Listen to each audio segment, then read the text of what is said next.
It's spring, and I shoveled 6 inches of spring off my driveway this week. That may be the case, but it is time for football, and there's no better time than time for football.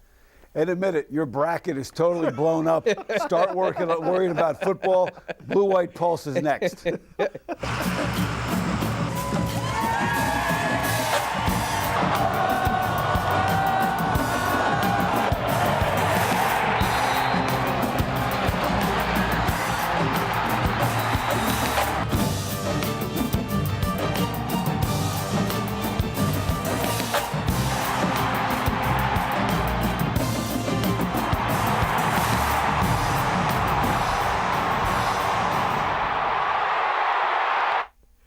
And we welcome everyone to the latest edition of the Blue White Pulse. Steve Jones, Thomas Frank Carr, Jay Paterno, great to have you with us. So how excited are you to see spring football finally back? You know, watching the opening of the show, I forgot how much I love those Generations of Greatness jerseys. Just that alone makes me ready to talk about some spring football. What was your approach to the spring? Stay healthy. Exactly. First and foremost, stay healthy. You know, everybody, hey, we're getting into spring, then you put the pads on, you start banging people around, you start to worry about the guys that you don't want to see hurt. So that's the biggest thing. But I think it's a chance to develop a lot of younger players, and with this team, there's some younger guys that are going to need some time to develop and that kind of stuff. So I think that's the most important thing. All right, Allison Luthman is standing by at the update desk. Allie? Hey guys, welcome to your Blue White Pulse update, bringing you everything you need to know in the happenings of Penn State football. One of the team's biggest focuses this year off the field, a true nutrition plan. Penn State has hired Kayla Matrunick to take care of nutrition across all athletics at Penn State, although Coach Franklin says he's especially excited about her involvement with the football team. Here's a quick look at her resume. Kayla is returning to Penn State after working for both the universities of Louisville and Notre Dame in their athletic nutrition departments, and was previously a Penn State athlete herself on the track and field team. Franklin said this new focus will be a huge step in making improvements to the team for next year. And lastly, there are a couple of position changes already we need to be aware of. Lamont Wade will be moving from cornerback to safety, Dalen Darien from wide receiver to linebacker, Damian Barber from defensive end to defensive tackle, and Hunter Kelly will also be playing defensive tackle. Coach Franklin wrapped Monday's press conference by saying one of the main objectives is to never have to coach effort this season and to make Beaver Stadium the most competitive environment in college football. Allison, thanks so much. You know, Jay, they won the Fiesta Bowl. You've coached teams, obviously, that have won big games, big bowl games along the way. Does that create some off-season momentum if the players have that proper attitude? I think it does until you get to the first winter workout. I think for the fans it creates a lot of excitement. Yeah. But once you get up at 6 a.m., nobody's talking about what they did on January 1st anymore, and there's this understanding that you're right back at square one. So it does create some momentum with your fans. It's exciting, but again, you're back at square one. T, what do you think of the nucleus of this team? You know, it's one of the first times that you can say they're coming back with a really, really strong nucleus along the front line. You have 6 solid defensive ends that you can rotate into the game, and then on the offensive side, for the first time, I want to say in the last 6 years or so, you are returning what might be the strength of the team along the offensive line. And, of course, then you've got an all-Big Ten quarterback in Trace McSorley. And if you're starting there, you can't go wrong. Over the years, a great pattern developed where, you know, your team's always played a lot of people. They have played a lot of people over time. Is this where the benefit and the payoff comes, that when guys leave, you've had people who at least have been out there? Oh, I don't think there's any question. Now, running back, obviously, they have not played a lot of people. So that's going to be, can they hold on the ball? Can they, because one of the things that's been a real benefit is they've lost a lot of fumbles. Right. And Barkley never put the ball on the ground. That's going to be something that's going to be key to this offense being what it can be. But, yeah, the more you play, there's nothing like game experience to get you ready. And they've also had the recruiting success to fill gaps, which has really helped. No question. And again, it's great. The recruits, everyone's great until you get them there, and then you see what they can do. So, again, that's all part of development. Yeah, the note on Saquon Barkley is quite simple. The last time he put a fumble on the ground was Maryland 2016. Right? I mean, Maryland 2016 in early October. We'll talk about the defense. Pulse continues.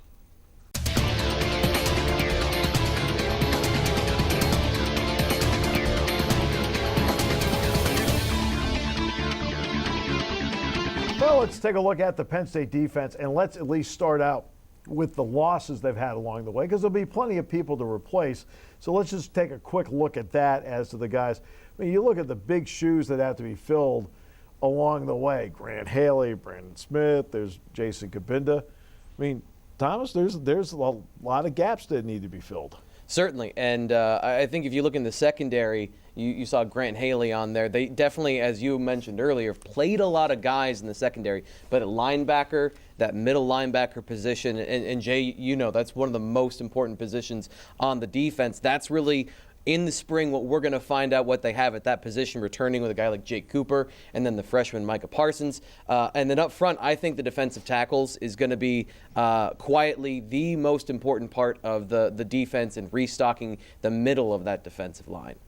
No question. And when you look at what the challenges this defense is going to face, week 2, Pitt has a better quarterback than they had last year. They're invigorated by that Miami win. They're going to run the ball north and south. Michigan State's going to run the ball north and south. Wisconsin's going to run the ball north and south. Between the safeties, middle linebacker, and the guys they lose inside, that's going to be the real challenge for this team. There's no question Pitt solved its quarterback deal. Oh, no question. Kenny Pickett's a good player. Yeah. Really good player. Now, a lot of people are intrigued, obviously, by Micah Parsons. The starting spot for him in terms of his Penn State journey is going to be at middle linebacker, and head coach James Franklin discussed some of the reasoning behind having him begin his journey there. But we had a real pressing need at Mike linebacker, and we also have a guy that not only did he play DN but played running back at a really high level. And a lot of times, you know, those guys that are really good linebackers were really good high school running backs as well. So you're talking about a guy that has the body type, that has the speed, the strength, the quickness, you know, the playmaking ability, those types of things that we think he's got a chance. Now, here's something that's not talked about that often, but I think it's going to be important to bring up here. The traffic pattern at that spot is completely different than being on the outside, and that's what you've got to get used to. And, of course, look, I'm not going to sit there and say I'm a genius. I mean, Jack Ham got moved from outside to middle, and Jack's the one that told me all about this, so I'm not going to pretend like I'm really, but that's the difference. Well, it's two things. Number one, it's when you're a defensive end, you're a left end, everything's coming at you inside out to your right. You're only playing really half the field. When you're playing middle linebacker, it's both. But the other part of it, in most systems, the middle linebacker is directing other people. That's right. He's making sure the front is set. He's making sure that the other linebackers are set. And can he handle the mental part as well as the physical part all at once as a freshman? It's not an easy jump to get to this level. It's not. But, he's got the ability, no question. He is an absolute athlete. And Thomas, in the secondary, you mentioned in the previous segment, that's an area where they played a lot of people over the last couple of years, and now this is where the payoff may happen. Yeah, absolutely. Their ability to rotate bodies in at corner has given them a situation where they can move a guy like Lamont Wade, who was one of their best and one of their biggest recruits a year ago, to safety, and still have depth. A guy like Tariq Castro-Fields, I know, Steve, you're really high on that guy with his length and his speed and developed ball skills. He's going to be a factor there. And then they get bodies back at that position, and you have Amani Aruerie, who was a Big Ten All-Second team. And, they rotate so much there. The secondary position is not necessarily going to be the one at corner where you're going to have as much of a drop-off. Safety, there are still some questions because you don't just replace Marcus Allen. He is a special talent. And one of those guys that will be out there, Lamont Wade, going from corner to safety for James Franklin. Yeah, we feel really good about the depth that we have and are creating at the corner position. We have a little bit more question marks at safety. And, Lamont's a football player. And although he's not the longest guy in terms of height, he's put together. He'll hit you. And we just felt like, it probably played to a little bit more of his strengths. Now, also one of the keys defensively would be developing depth at the defensive tackle spots. Givens and Windsor are there, but they need more there. Well, you're going to need it to stop the run. And even last year, as good as they were defensively, there were some teams that were able to run the football effectively. So that's going to be a real question. Coming up, we'll take a look at the Nittany Lion offense as we continue with the Blue White Pulse after this.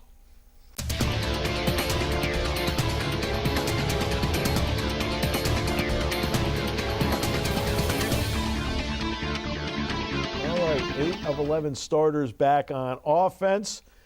But the 3 guys that are missing, the 8 out of 11, are going to be drafted pretty high in the draft. Mike Gesicki, obviously, tight end. really came on the last 2 years. And then we saw how Hamilton's combined, and then there's Barkley. No question. And, you know, the thing about the three guys you lose, they as a defensive coordinator, they change the way you organize your game. I mean, you start with a guy like Gesicki, who's covering him? Yeah. And I got to keep a safety around to help cover him. Now we're one-on-one outside or one-on-one in the slot. I got to handle Barkley. So I think what McSorley's going to see is probably more coverage this year than they did last year. You're going to see more two safeties high because people are going to feel like they can handle the run game maybe. They're not worried about a Gesicki or Barkley doing some of the things. So it's going to be interesting to see how people play them. And that'll open up the offense. But this is the fascinating thing about this offense. I went back and I looked at a couple things. Deshaun Hamilton had 1 touchdown in 2016. He had 9 last year.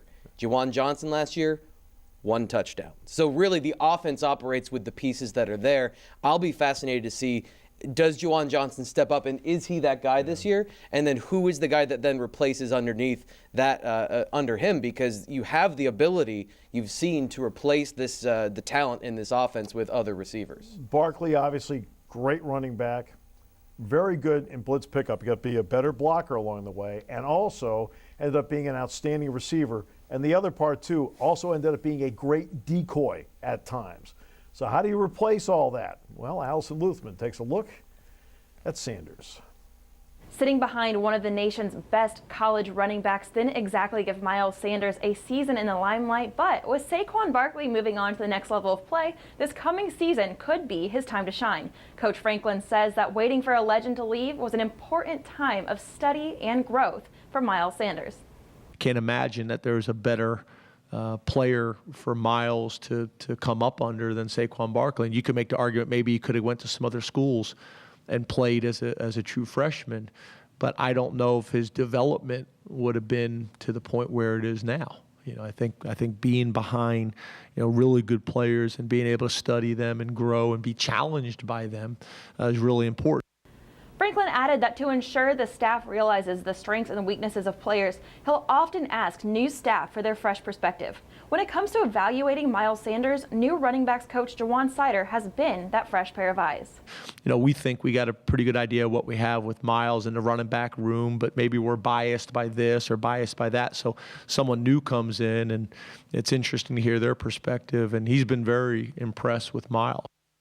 And with Mark Allen and Journey Brown sitting in that running backs room alongside Miles Sanders, Franklin said he's very excited about the future of this position as a whole. What do you think, guys?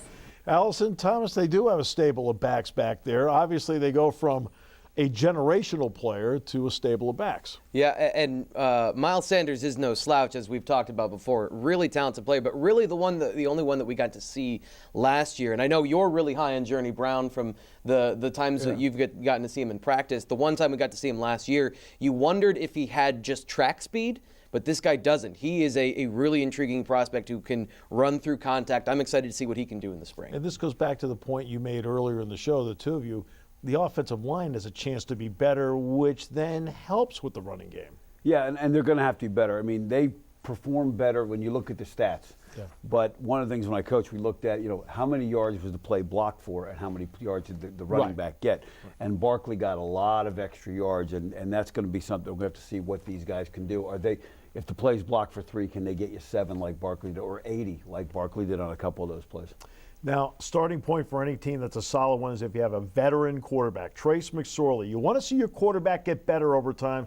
The numbers show that Trace McSorley got better. The big one is the completion percentage there from 57.9 to 66.5. That's big along the way, and he's not mistake-prone, Jay. No, he's not. And the thing that's going to be interesting to see is, do they use some of the same kind of wide-out screens and things that boost those numbers up? Because they're going to get different coverage. If you're playing us and you don't have to worry about Gesicki, you don't have to worry about Hamilton in the slot, you can now play more coverage, and that takes away some of those easy throws. We'll see. But I think he's got the ability, he's got that leadership, he's got that it factor that I think is going to be a positive. He sees the field, too, which really helps. All right, now, in baseball, we talk about a pitch count. In football, we talk about managing reps. So with some of the veterans, does James Franklin want to manage reps? Yeah, I think it's a combination of two things. You really look at it is who still needs the work Who can you limit some of the reps? And then really, what does it look like behind them? If you feel the number 2 and the number 3, their reps are more important, more critical, more significant than the returning starter, then you make those adjustments. So I think we look at that. The other part, too, is they're going to have to get tight ends. And Gesicki did really, really well, but wasn't the best blocker. They got some guys at tight end that can block. Yeah, and I think that's going to be the interesting thing because you have a couple of guys that are young that are coming in. And one of the things James Franklin talked about this week is Mike Gesicki, when he was in there too early, it led to some struggles. I don't know if we're going to see any of those young guys this year. Maybe we'll see them get a little bit of practice. But when we get to the season, I think the older guys, a guy like Nick Bowers comes to mind. He's going to take over at that position. All right, Thomas Frank Carr, Jay Paterno, always a pleasure. Great to have you back on Blue White Pulse, Jay. Good to be here. Coming up, we will talk with Paris Palmer, trying to resurrect his football career as we continue with Blue White Pulse after this.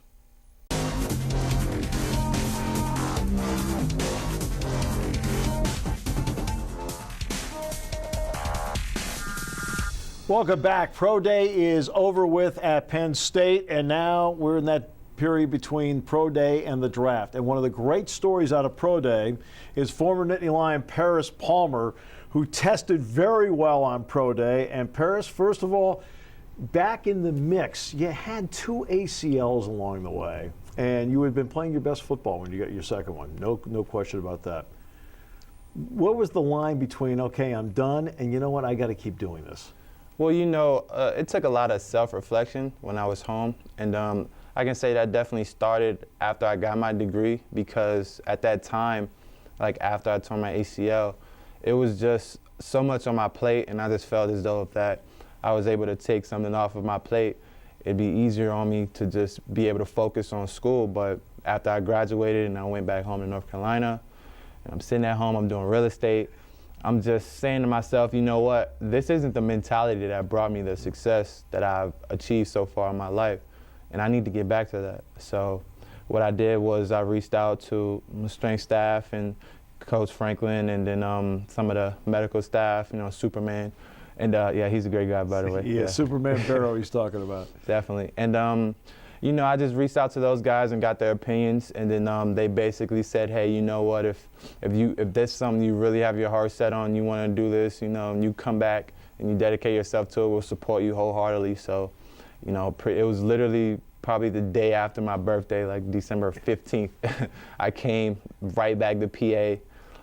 I had to kind of find a way to, pay for training. So I pretty much was talking to a couple of my friends who were bouncers at some bars around, and I kind of got in touch with the guys at Champs, and I had been working at Champs for this entire time. Yeah, you're intimidating when you stand up. So. Well, the great thing about those guys is that they knew that, I was honest with them up front, so they knew that I was here for a different reason. Right. So, those guys they've been very great in the aspect of they wanted me out of harm's way because they knew that, I had a higher calling to be there. So yeah. It's like they made sure that anything goes down, even though I'm kind of eager to do it, they're just like, no, you need to relax, stay back, we got this. You do your job in other ways, but the physical will handle that. So that was cool. Yeah, you're at 304 right now, which is good. You tested out really, really well. Reps were at 225. You did very well at that. Ran a good 40 time. What kind of training did it take? Because combine training, pro day training is different than football training. Mm-hmm. Fair enough? Definitely. I can say with my trainer, Rob Oshinsky at Victory Sports, he just does an amazing job of, finding out your areas of maybe tightness or things that, you hadn't really addressed over the years. Like for me, one thing will be stretching my toes to be able to get that better start. As one thing that I hadn't ever done ever, and that's one of the first things we'd done when I had went to Victory after I got my assessment. And, just a lot of flexibility training, definitely strength training, of course, but, combine training is more specific to the drills because, it's you're not totally training for the game at that point. Right. You're training to, pass those tests. So it's it's more specific than just regular football training. How important was it for you, as someone who's gone through all this, to hit, say, the age of 30 and have no regrets? It's very important because, that was a mentality that brought me so much success, coming from Plymouth, North Carolina, a small town. It's like, how do I get out of this box? This box that's confined so many minds. And it's just like to the point where people say, hey, I want to do this, I want to do that, but I don't know how to get there. And it's like, well, you can do it, but you just have to be dedicated, and you have to just have that mentality that if 10 years from now I look back on my life and I'm totally happy with all the decisions I've made, all the chances I've taken, then I've lived a great life at that point. And that was just the mentality that I have. It's just I don't want to be someone to say I regret not doing things. How important has the Penn State family been to making this happen? Oh man, Penn State family is so great. This community, the fans, they've all been so supportive of me. And this is way before I decided to come back. This was when I first stepped on campus, or when I first decided that Penn State was my home to be. The community has just been amazing, and these fans are the best fans in the world. I couldn't ask for a better support system from fans. Well, it's been quite a run for you. Everybody wishes you nothing but the best of luck between now, draft day, whatever happens. Any teams get in touch with you at this point through your agent as to what might be next? Well, I've been talking to my agent, and he's talked to a couple teams. He's talked to the Steelers. They said that they liked what they saw, and they asked for my number and asked to reach out and things of that nature. But he's kind of snowed in right now, so he can't even get to his office. So, I'm kind of still waiting on that. Hey, we wish you the best of luck. Nobody deserves success more than you. Thank you, Mr. Jones. Paris Palmer joining us on the show. Thanks for joining us on the Blue White Pulse.